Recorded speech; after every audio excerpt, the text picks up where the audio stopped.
بسم الله الرحمن الرحيم الحمد لله والصلاة والسلام على رسول الله وعلى آله وصحبه ومن والاه كتاب الأربعين في مذهب السلف சலஃபின் சஹாபாக்களுடைய பாதை குறித்த 40 நபிமொழிகளில் 13வது நபிமொழி, அனைத்து விதமான பிதஅத்துகளையும், மார்க்கத்தில் புதிதாக நுழைக்கப்படுகிற கொள்கைகள் அல்லது செயல்பாடுகளையும் எச்சரிப்பதன் அவசியம்.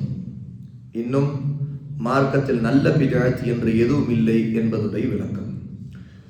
அனில் இர்பாத் இப்னு சாரியா ரலியல்லாஹு தஆலா அன்ஹு قال இர்பாத் இப்னு சாரியா என்ற நபித்தோழர் ரலியல்லாஹு அன்ஹு அறிவிக்கிறார்கள், ஸல்ல பினா ரசூலுல்லாஹி ஸல்லல்லாஹு அலைஹி வஸல்லம் ذات يوم, ஒரு நாள் அல்லாஹ்வுடைய தூதர் ஸல்லல்லாஹு அலைஹி வஸல்லம் எங்களுக்கு தொழுகையை நடத்தினார்கள்.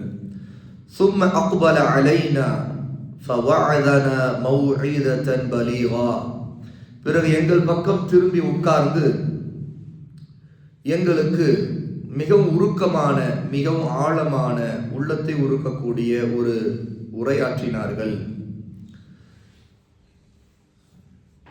ظرفت منها العيون, அந்த உரையை கேட்டு எங்களுடைய கண்கள் கண்ணீரை சிந்தின. வஜிலத் மின்ஹல் குலூப், எங்களுடைய உள்ளங்கள் நடுங்கின. ஃபகால காயிலுன், எங்களில் சிலர் அல்லாஹ்வின் தூதரை பார்த்து சொன்னார்கள், யா ரசூலல்லாஹ், அல்லாஹ்வின் தூதரே, கஅன்ன ஹாதிஹி மௌஇதத்து முஅத்தி, இந்த உரை எங்களுக்கு இப்போது நீங்கள் பேசியது உங்களுடைய கடைசி உரை போல, கடைசி பேச்சு போல, பிரியக்கூடியவர் சொல்லக்கூடிய வசியத்து போல இருக்கின்றது. ஃபமாதா தஅது இலைனா, எங்களுக்கு நீங்கள் என்ன ஒப்பந்தம் செய்கிறீர்கள் அல்லது எங்களுக்கு இன்னும் என்ன வசியத்து செய்கிறீர்கள் என்று கேட்டார்கள். ஃபகால ரசூலுல்லாஹி ஸல்லல்லாஹு அலைஹி வஸல்லம் சொன்னார்கள், ஊசீகும் பி தக்வல்லாஹ், அல்லாஹ்வை அஞ்சிக் கொள்ளும்படி, அல்லாஹ் தடுத்ததை விட்டு விலகிக் கொண்டு அவன் கட்டளையிட்டதை செய்ய வேண்டும் என்ற தக்வாவை கொண்டு நான் உங்களுக்கு அறிவுரை சொல்லுகிறேன், உபதேசம் செய்கிறேன். வஸம்இ வதாஅதி வஇன் அப்தன் ஹபஷியன், இன்னும் உங்களுக்கு ஆட்சி செய்யக்கூடியவர் ஒரு கருப்பு நீக்ரோவாக இருந்தால் கூட அவருடைய சொல்லை நீங்கள் கேட்டு நடங்கள், அவருக்கு கட்டுப்பட்டு நடங்கள். فإنه ما يعيش منكم بعدي فسيرى اختلافا كثيرا, எனக்கு பிறகு நீண்ட காலம் வாழக்கூடியவர்கள் அவர்கள் அதிகமான கருத்து வேறுபாடுகளை பார்ப்பீர்கள். فعليكم بسنتي وسنة الخلفاء المهديين الراشدين, நீங்கள் என்னுடைய வழியையும் சுன்னாவையும் என்னுடைய நேர்வழி பெற்ற, நேர்வழி காட்டப்பட்ட குலஃபாக்கள், பிரதிநிதிகளான ஹலீஃபாக்களுடைய சுன்னாவையும் நீங்கள் பற்றி பிடித்துக் கொள்ளுங்கள். தமஸ்ஸகு பிஹா வஅத்து அலைஹா பின்னவாஜித், நீங்கள் அவர்களுடைய சுன்னாவை, அந்த சுன்னாவை கடைவாய் பற்களால் இறுக்கமாக, உறுதியாக பற்றி பிடித்துக் கொள்ளுங்கள். وَإِيَّاكُمْ وَمُحْدَثَاتِ الْأُمُورِ, உங்களை நான் எச்சரிக்கை செய்கின்றேன் மார்க்கத்தின் பெயரால் புதிதாக உருவாக்கப்படுகிற காரியங்கள் விஷயத்தில். فَإِنَّ كُلَّ مُحْدَثَةٍ بِدْعَةٍ, நிச்சயமாக ஒவ்வொரு புதிய விஷயங்களும் பித்அத், அனாச்சாரங்கள், வழிகேடுகள். وَكُلَّ بِدْعَةٍ ضَلَالَةٍ, ஒவ்வொரு பித்அத்தும் வழிகேடுகள் என்று ரசூலுல்லாஹி ஸல்லல்லாஹு அலைஹி வஸல்லம் அறிவுறுத்தினார்கள். இந்த செய்தி இமாம் ஹாக்கிம் ரஹிமஹுல்லாஹ் அவர்கள் தம்முடைய முஸ்தத்ரக்கிலே பதிவு செய்கிறார்கள். இமாம் திர்மிதி இதை ஹசன் ஸஹீஹ், தரம் வாய்ந்த ஒரு ஹதீஸ் என்று 2676வது செய்தியாக இந்த ஹதீஸை பதிவு செய்கிறார்கள். இமாம் பஸார் அவர்களும் இதை ஸஹீஹ் என்று சொல்லுகிறார்கள். இமாம் அல்பானி ரஹிமஹுல்லாஹ் அவருடைய இர்வாஉல் கலீல் என்கிற ஆய்வு நூலிலே இதை ஸஹீஹ் என்று உறுதி செய்கிறார்கள்.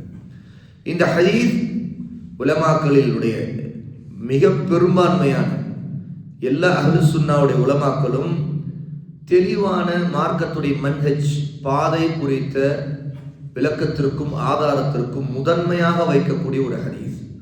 ஏனென்றால் இந்த ஹதீஸிலே ரசூலுல்லாஹி ஸல்லல்லாஹு அலைஹி வஸல்லம் தன்னுடைய உம்மத்திற்கு சொன்ன இறுதி வசியத், அதாவது இந்த உலகை விட்டு பிரியக்கூடிய ஒருவர் தன்னுடைய மரணத்தின் நேரத்தில் தன்னுடைய குடும்பத்தாருக்கு சொல்லக்கூடிய ஒரு கடைசி அறிவுரையைத்தான் வசியத் என்று சொல்லப்படும். அதைத்தான் வசியத்து முஅத்திய, அதாவது இறுதி உபதேசம் என்று சொல்லப்படும். அந்த இறுதி உபதேசமாக ரசூலுல்லாஹ் இந்த உம்மத்திற்கு விட்டு சென்ற உபதேசம் இதுதான். ரசூலுல்லாஹ்வுடைய கடைசி வசியத், அதாவது சஹாபா ரசூலுல்லாஹ்வுடைய ரொம்ப உள்ளம் உருக்கக்கூடிய பேச்சை கேட்டுவிட்டு எங்களுக்கு நீங்கள் என்ன இன்னும் சொல்லுகிறீர்கள் என்று கேட்கும்போது அப்போது ரசூலுல்லாஹ் சொன்ன வசியத். இது நபித்தோழர்களுக்கு மட்டுமல்ல, இறுதி நாள் வரைக்கும் வரக்கூடிய, மறுமை நாள் வரைக்கும் வரக்கூடிய எல்லா முஸ்லிம்களுக்குமான வசியத். இது முஸ்லிம்களுக்கு மட்டுமே உரிய வசியத் என்பது மிக முக்கியமான விஷயம். ஏனென்றால் முஸ்லிம்களை நோக்கி ரசூலுல்லாஹ் சொல்லுகிறார்கள், நீங்கள் அதிகமான கருத்து வேறுபாடுகளை பார்ப்பீர்கள். அந்த மாதிரிய நேரத்தில் நீங்கள் எப்படி நடந்து கொள்ள வேண்டும்? முஸ்லிம்களை நோக்கி ரசூலுல்லாஹ் சொல்லுகிறார்கள், உங்கள் மீது ஆட்சியாளர்களாக இருக்கக்கூடியவர்கள் தகுதியற்றவர்களாக கூட இருப்பார்கள். ஏன்? ஒரு கருப்பு நிற நீக்ரோவை ரசூலுல்லாஹ் உதாரணமாக சொன்னதை கொண்டு தெரிந்து கொள்ள வேண்டியது என்ன தெரியுமா? ஒருவன் அடிமையாக, அப்தன் ஹபஷி, அடிமையாக ஒருவன் இருக்கிறான் என்றால் அவனுக்கு என்ன அதிகாரம்? அப்படி என்றால் அவனுக்கு மேல் ஒரு எஜமானன் இருப்பான் இல்லையா? எஜமான் சொல்லை கேட்டுதானே அந்த அடிமை ஆடுவான், இல்லை என்றால் எஜமானன் தண்டித்து விடுவான். ரசூலுல்லாஹ் இங்கே உங்கள் மீது ஆட்சியாளராக இருக்கக்கூடியவர்களை பற்றி சொல்லும் பொழுது எவ்வளவு அழுத்தம் திருத்தமாக நம்முடைய மண்டையில் உரைக்கும் விதமாக ஒரு பெரிய செய்தியை சொல்லி இருக்கிறார் என்றால், எந்த ஒரு தகுதியும் இல்லாமல், எந்த அதிகாரமும் இல்லாமல் ஒரு பொம்மையாக ஆட்டுவிக்கப்படக்கூடிய ஒரு அடிமை, அதுவும் மக்களால் கேவலமாக நினைக்கக்கூடிய ஒரு அடிமை. ஏன்? மக்கள் எப்போதுமே நீக்ரோக்களை கேவலமாகத்தான் நினைப்பார்கள் இல்லையா? நீக்ரோக்கள் அந்த அவருடைய வரலாறு ஒரு அடிமை வரலாறு. கப்பல்களிலே நீக்ரோக்களை ஆயிரக்கணக்கான லட்சக்கணக்கான நீக்ரோக்களை ஏற்றி கொண்டு போய் உலகத்தில் விற்பனை செய்யப்பட்ட வரலாறு அவர்களுக்கு இருக்குது. ஏன்னா அவருடைய வரலாறு அடிமைகள் வரலாறு தான். அப்படி ஒருவன் இந்த பூமியில், பூமி பந்தில் முழு மனித சமுதாயத்திலேயே கேவலமாக நினைக்கிற கருப்பு நிறத்தோடும், இரண்டாவது அவனே ஒரு அடிமை என்கிற நிலையில் அவனுக்கு ஒரு எஜமானன் இருப்பான், அந்த எஜமான சொல்வதற்கெல்லாம் தான் இவன் ஆடுவான் என்கிற அளவுக்கு தகுதியில் இருக்கிறவனாக இருந்தும் அவனுடைய சொல்லை நீங்கள் கேட்க வேண்டும் என்பதுதான் இங்கே மிகப்பெரிய செய்தி. இதைத்தான் ரசூலுல்லாஹ் முதலில் சொல்லுகிறார்கள். இதை எப்படி ரசூலுல்லாஹ் சொன்னார் என்றால் தக்வாவோடு சேர்த்து சொன்னார்கள். ஏனென்றால் இது மனிதனுடைய சுய அறிவை கொண்டு பார்த்தால் இது ஒரு மனிதன், இது ஒரு முட்டாள்தனமான தத்துவமாக இருக்கிறது. ஏங்க, என் மேல ஒரு ஆட்சியாளன் இருக்கிறாங்கிறீங்க, அவன் என்னை ஆட்சி செய்யறாங்கிறீங்க, ஆனா அவனையே ஒருத்தன் ஆட்டி வைக்கிறான், அவனுக்கு ஒரு எஜமானன் இருப்பான், அவன் ஒரு அடிமை, அந்த அடிமை எஜமான் சொல்லுபடிதான் கேட்பாங்கிறீங்க, அதுவும் இல்ல தகுதியே இல்லாதவங்கிறீங்க, மனித சமுதாயத்துல ஒரு கருப்பு நிறம் நீக்கிறோங்கிறீங்க. இவ்வளவு மோசமான ஒருத்தனை அவன் எனக்கு ராஜா இல்ல எனக்கு ஆட்சியாளன், எனக்கு என் மேல சட்டம் போடுறவன், என்னை எனக்கு கட்டளை இடுறவன்னா அது எப்படி நான் ஏத்துக்க முடியும்? இது எனக்கு முட்டாள்தனமா இருக்குது அப்படிதானே மனுஷன் கேட்பான். இந்த கேள்வி வரக்கூடாதுன்னா ஒரே ஒரு வழிதான் இருக்குது, வாயை கப்புன்னு மூடணும்னா. என்ன தெரியுமா? ரசூலுல்லாஹ் சொல்றாங்க, உஸீக்கும் பி தக்வல்லாஹ், உங்களுக்கு நான் உபதேசம் செய்கிறேன் அல்லாஹ்வுடைய தக்வாவை கொண்டு. இதை சொல்லிவிட்டு அடுத்த வார்த்தை வஸம்இ வதாஅத்தி வ இன் தஅம்மர அலைக்கும் அப்துன் ஹபஷி, நீங்கள் உங்கள் மீது ஹபஷி, அபிசீனியாவை சேர்ந்த ஒரு கருப்பு நிற நீக்ரோ அடிமை உங்கள் மீது நியமிக்கப்பட்டவராக ஒரு ஆட்சியாளராக இருந்தாலும் வஸம், நீங்கள் கேளுங்கள், சொல்றது கேளுங்கள், வதா, நீங்கள் கட்டுப்படுங்கள். அப்போ இது யாருக்கு தெரியுமா சாத்தியம்? அல்லாஹ்வை அஞ்சக்கூடிய ஒரே ஒரு முஸ்லீம் கொண்டு சாத்தியம். எவன் அல்லாஹ்வுக்கு அஞ்சவில்லையோ அவன் எதிர்த்து பேசுவான், அதெல்லாம் ஏற்றுக்க மாட்டேன். எவன் பெருமை கொள்கிறானோ அவன் ஏற்றுக்க மாட்டான். அல்லது நான் யார், என் பரம்பரை என்ன, நீ எனக்கு ஆட்சி செய்யறவனா, ஏத்துக்க மாட்டேன், நான் வெள்ளையன், நான் ஏத்துக்க மாட்டேன். இப்படி நிறத்தை வைத்தோ அல்லது வேறு எந்த வசதியை வைத்தோ எவனெல்லாம் இந்த உலகத்தில் பெருமை அடிக்கிறானோ அல்லது தன்னுடைய சொந்த புத்தியை கொண்டு மார்க்கத்தை விளங்க நினைக்கிறானோ அவன் எல்லாருக்குமே இது ஒரு மிகப்பெரிய சகிக்க முடியாத ஒன்றார். ஆனா தக்குவா உள்ளவன், என் நபி சொல்லிட்டாங்கன்னா என் ரப்புடைய கட்டளை, ஏன்னா ரப்பு கட்டளை இடாம எங்க நபி எங்க சொல்லியிருக்க மாட்டாங்க. அவ எங்கள் மீது ஆட்சியாரா இருக்கிறவர் எப்படிப்பட்டவராக இருந்தாலும் சரி, அவர் ஒரு முஸ்லீம், அவர் ஒரு அடிமையா இருக்கட்டும், அவர் மக்கள் எல்லாம் கேவலமா பேசுவாங்க தெரியும் எனக்கு, ஆனால் அவருக்கு கீழ் நாங்கள் கட்டுப்படுவோம். ஆகவேதான் உலமா எப்போதுமே இந்த அரசியல் விவகாரங்களில் உங்கள் மீது ஆட்சியாளராக இருக்கக்கூடியவர்களுக்கு எதிராக கிளர்ச்சி செய்வதோ, அவர்களை விமர்சிப்பதோ, அவர்களை இழிவாக பேசுவதோ, அவர்களை திட்டுவதோ, அவர்களுக்கு எதிராக சரி செய்வதோ, அவர்களுக்கு கீழ் சேர்ந்து ஒன்றிணைந்திருக்கிற மக்களுக்குள் பிரிவினை ஏற்படுத்துவதற்கு சூழ்ச்சிகள் செய்கிறதோ எல்லாமே ஹவாரிஜுகளுடைய போக்கு. அது எல்லாமே தக்வாவுக்கு எதிரானது. அது எல்லாமே இந்த உம்மத்துக்கு ரசூலுல்லாஹ் எச்சரிக்கை செய்த முதல் பிரச்சனை சம்பந்தப்பட்டது. எவ்வளோ பிரச்சனை நம்ம உம்மத்தில் இருக்கட்டும், ஆனா எல்லா பிரச்சனையை விட முதல் பிரச்சனை என்ன தெரியுமா சகோதரர்களே? இந்த அரசியல் விவகாரம் தான். ரசூலுல்லாஹ் ஏன் இதை கடைசியில சொல்லக்கூடாது? ஆனா ரசூலுல்லாஹ் வசியத்துடைய முதல் விஷயமா சொல்லி இருக்கிற விஷயம் தக்வாவோடு இணைச்சு. ஏன்னா தக்வா தான் முதல் விஷயம். எல்லாத்துக்கும் அடிப்படை தக்வா. தக்வா இல்லைன்னா நடக்காது, எதுவுமே நடக்காது. அப்ப தக்வாங்கிறது அல்லாஹ்வுக்கு கட்டுப்படுகிற, கீழ்ப்படியக்கூடிய, அல்லாஹ் தடுத்ததை விட்டு விலகக்கூடிய ஒரு விஷயத்திற்கான அடிப்படை அது. அப்போ ஒட்டுமொத்த வாழ்க்கைக்கு ரசூலுல்லாஹ் இங்க அடிப்படையாக இருக்கக்கூடிய தக்வாவை முதல்ல சொல்லிட்டு அதற்கு அடுத்த விஷயத்துக்கு வர்றது தொழுகை பத்தி இல்லை, நோன்பு பத்தி இல்லை, குர்ஆன் ஓதுங்கள் அதை பத்தி இல்லை. ஏன்னா இதெல்லாம் மகத்தான அமல்கள் தானே. தொழுகையை விட மகத்தான வேறு அமல் என்ன இருக்கு? செயல் அளவில் இருக்கக்கூடியது ஷஹாதா கலிமா லா இலாஹ இல்லல்லாஹ்வுக்கு அடுத்து மிகச்சிறந்த அமல் என்ன? ரசூலுல்லாஹி ஸல்லல்லாஹு அலைஹி வஸல்லம் அல்லாஹ்வுக்கு அமல்களிலே பிடித்தமானது எதுன்னு கேட்ட நேரத்தில் எதை முதல்ல சொன்னாங்க? அஸ்ஸலாத்து அலா வக்திஹா, தொழுகை அதற்குரிய நேரத்தில் தொழ வேண்டும், இதுதான் முதல்ல சொன்னாங்க. தன்னுடைய உம்மத்துக்கு கடைசி வசியத் செய்ய போற, தான் மௌத்தா போறதுக்கு முன்னாடி ஒன்று சொல்றோம் போது ரசூலுல்லாஹ் ஏன் தக்வாவுக்கு அடுத்து தொழுகையை தவறாமல் பேணுங்கள்ங்கிற முதல் உபதேசம் அதை சொல்லல.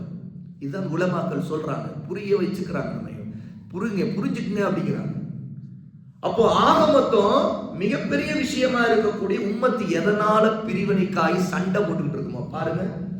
இன்னைக்குன்னு இல்லைங்க, இஸ்லாமிய வரலாறுல ஒரு 1000 வருஷ வரலாறு நீங்க எங்கெல்லாம் முஸ்லிம்கள் பிரிவுபட்டு குழப்பமடைஞ்சு சண்டையிட்டுக்கிட்டாங்கன்னு பாருங்க. அதுக்கு ஒரே முக்கிய காரணம், மூல காரணம், முதல் காரணம் எது இருக்குன்னா அரசியல் தான். ஒரே கலீஃபாவின் கீழே 1-2 இருந்த காலத்துல கூட முஸ்லிம்கள் சண்டையிட்டதுக்கு முக்கியமான காரணம் அரசியல் பிரச்சனையா தான். அப்போ அந்த அரசியல் பிரச்சனையை கொண்டு முஸ்லிம்கள் கருத்து வேறுபாடு கொள்வார்கள். அந்த பிரச்சனை எதுல வந்து நிற்கும் கேட்டா, முதல்ல அந்த ஆட்சியாளருக்கு எதிராக வேலை செய்யறதுலாம் நிற்கும். அவனை விமர்சிக்கிறது, அவனை பற்றி பொய்களை பரப்புறது, அது உண்மையா இருந்தாலும் அதை பரப்புற வேலை, இதை கொண்டு அவனுக்கு கட்டுப்படாமல் இருக்கிறது. ஒரு ரொம்ப எளிமையான ஒரு புரிதல். ஒரு ஆட்சியாளர் இருக்கிறான், அவனுடைய தவறுகள், பொய்கள், ஏதோ ஒண்ணு, வழிகேடுகள் எவ்வளவு வேணா இருக்கட்டும் மார்க்கத்துல. அவன் தான் அல்ல ரசூலுல்லாஹ் சொல்லிட்டாங்களே, தகுதியே இல்லாதவன் இருந்தாலும் கட்டுப்படும் தான் சொல்றாங்க. அவனும் ஒரு அடிமையாக இருந்தாலும் கட்டுப்படுங்கிறாங்களே. அப்ப இது எவ்வளவு பெரிய நம்ம மண்டையில கொட்டுற மாதிரி ஒரு விஷயம் இது. அப்போ என்னதான் இருந்தாலும் அந்த ஆட்சியாளர் எனக்கு எதிராக நீ பேசக்கூடாதுன்னு சொன்னா அது கட்டுப்படும். நீ வெளியில சிப்புன்னு இருக்கணும் அப்படின்னா கட்டுப்படணும்.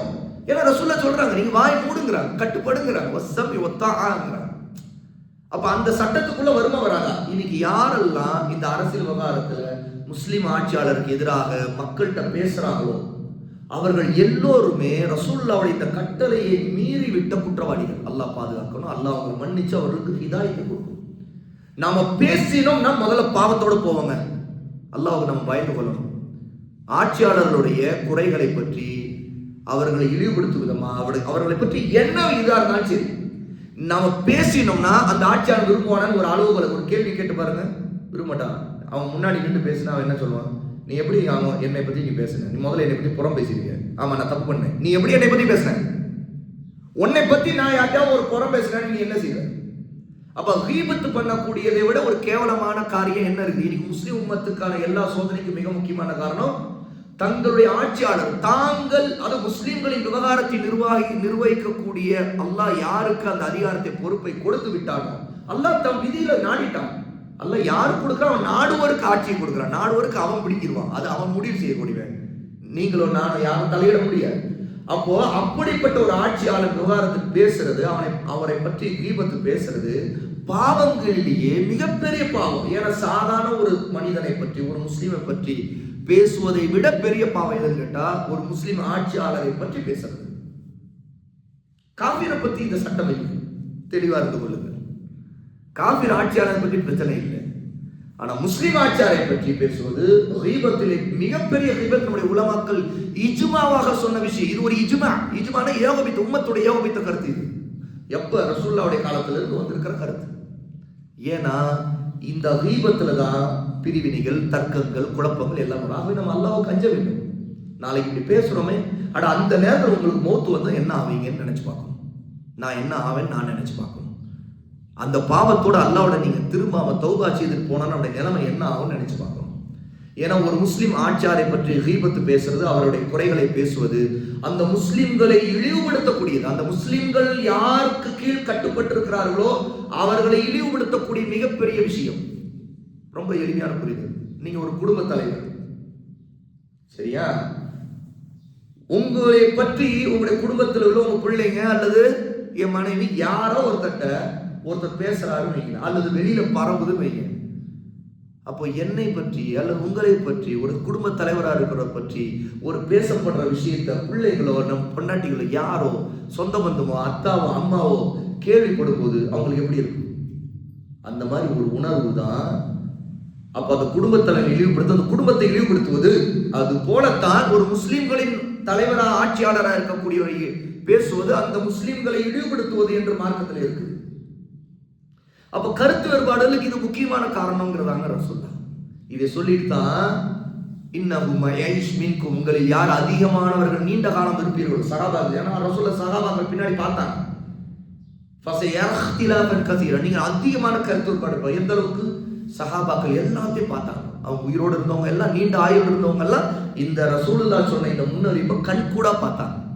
அப்போ அவங்க தெரிஞ்சுக்கிட்டாங்க ரசூலுல்லாஹ். அப்ப என்ன செய்யணும் அந்த நேரத்தில்? அதே மாதிரிதான் இன்னைக்கு நம்ம பார்க்கிறோம். எவ்வளவு கருத்துப்பாடு, அதிகமான கருத்து பார்க்கிறோமா இல்லையா? ஃபஅலைக்கும் பிசுன்னதி. ரசூலுல்லாஹ் ஒரே தீர்வு தான் சொல்றாங்க. நீங்கள் என்னுடைய சுன்னாவை பற்றி பிடித்துக் கொள்ளுங்கள். ஆனா அதோடு நிறுத்திக் கொள்ளுங்கள். வசுன்னத்துல் குலஃபாய் ராஷிதீன் அல் மஹ்தியின்.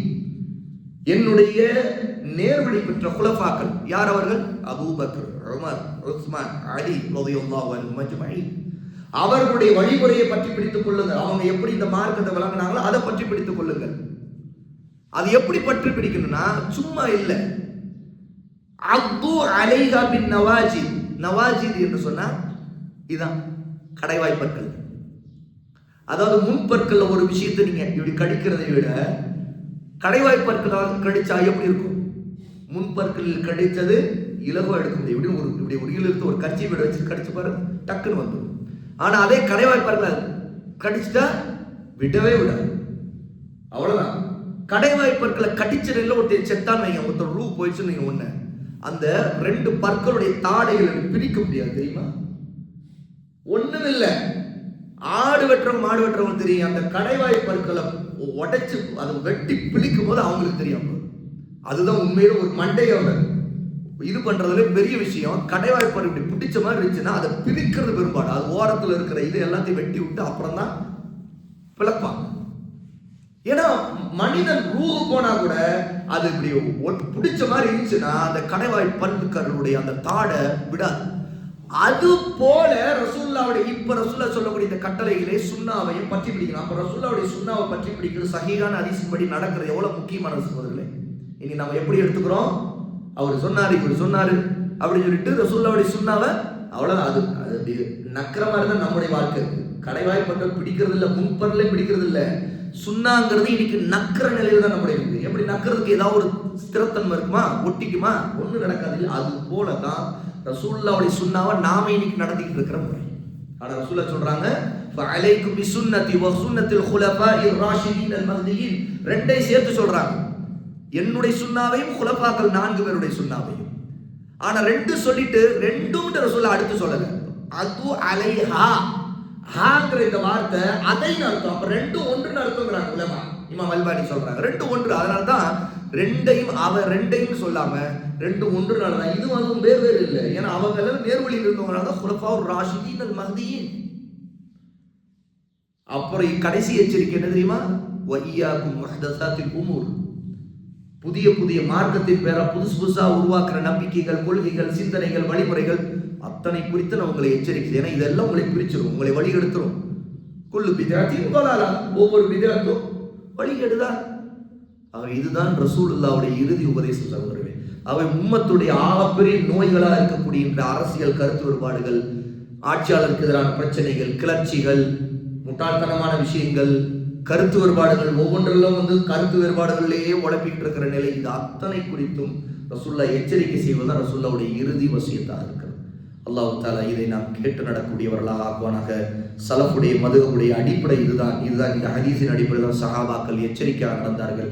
அவை நாமும் அவருடைய பாதையிலே அந்த சலஃபுடைய சரியான பாதையில் நடப்பவர்களாக நம்மை அல்லாஹ் ஆக்குவானாக. வ ஆகிரு தஅவானா அல்ஹம்துலில்லாஹி ரப்பில் ஆலமீன்.